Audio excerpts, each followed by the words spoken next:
Yeah. All right, Peacocks, before we get out of here, man, let's stop by Queens real quick. All right? Let's go back to Queens. That was Yonkers. Let's go to Queens, and we out. QB had a dynamic duo. Now, you know me and you, man, we love us some Nasir, man.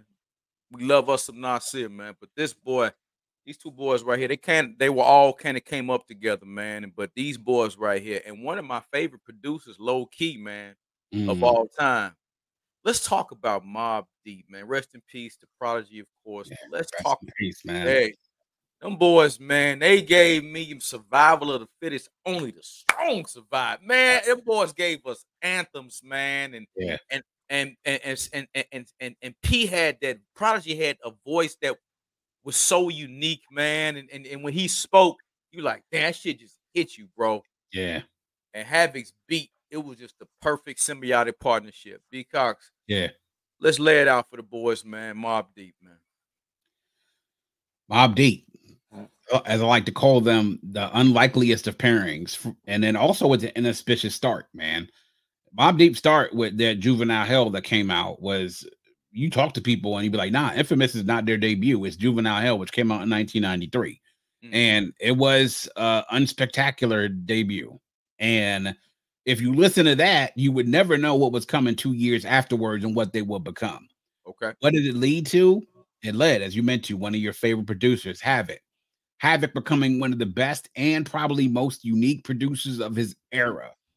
With the style, mind you, that helped lay the groundwork and foundation for one of the best collaborators, one of their best collaborators, who became one of the best producers of his era into this era, and none other than The Alchemist, right? Come on. Prodigy.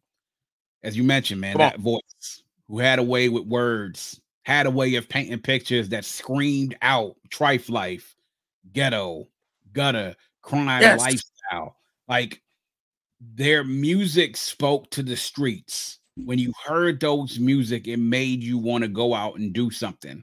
You go out, and whether it's you wanted to go out and try to rob somebody, you wanted to go out and try to act gangster, you wanted to get in the car and blast that Survival of the Fittest or an eye for an eye or Shook Ones, you know, at the highest volume that your car will allow. Their style was effective and it fit. Come on, transformation from the first album into the Infamous was legendary. That 3-album run that we had from the Infamous to Hell on Earth to Murder Music is now legendary. The Infamous, one of the best sophomore albums of the 90s, with classic songs, as you mentioned, those anthems that are now cultural staples. I knew it had arrived, man, when during a playoff series for the one-game playoff for MLB a few years ago, what did they use? They used Survival of the Fittest as the song in the background. Boom, boom. Oh! Hell on Earth, one of the most menacing sounding albums that truly helped to establish them as power players, right? To me, somebody wrote a letter about this, probably one of the most, if you want to associate albums with seasons, probably one of the albums you would associate with the winter and cold weather more than anything else is Hell on Earth, right? Yes. And then Murder Music, which completed the journey from them being also rans to being then eventually hip-hop legends. Yeah, put that into Havoc's other work that he did with other artists' projects. Prodigy then starting his solo run after Murder Music with HNIC, Return to the Mac, and, you know, and other albums, Post Loud Records within their heyday, you know, only for it to end eventually with a couple of the albums, Infamy, and then the G Unit album, which to us was a little bit of a departure for them. Good projects, but nothing like, of course, we were used to of that excellence of that 3-album run. Then for Prodigy to die, and really for that to happen, and knowing that we weren't going to get Mobb Deep any longer, which is something that's a tragedy in itself. So a very unlikely pairing, but something when you want to talk about something that defined that period from, let's say, 1995 until the early 2000s, even I would say 95 to 05, because you could take it from the Infamous all the way into the Alchemist First Infantry, right? With the lead single with that being Hold You Down. And just that sound that began to define what their style was, which became signature for a lot of people, became signature for Queen and Queensbridge.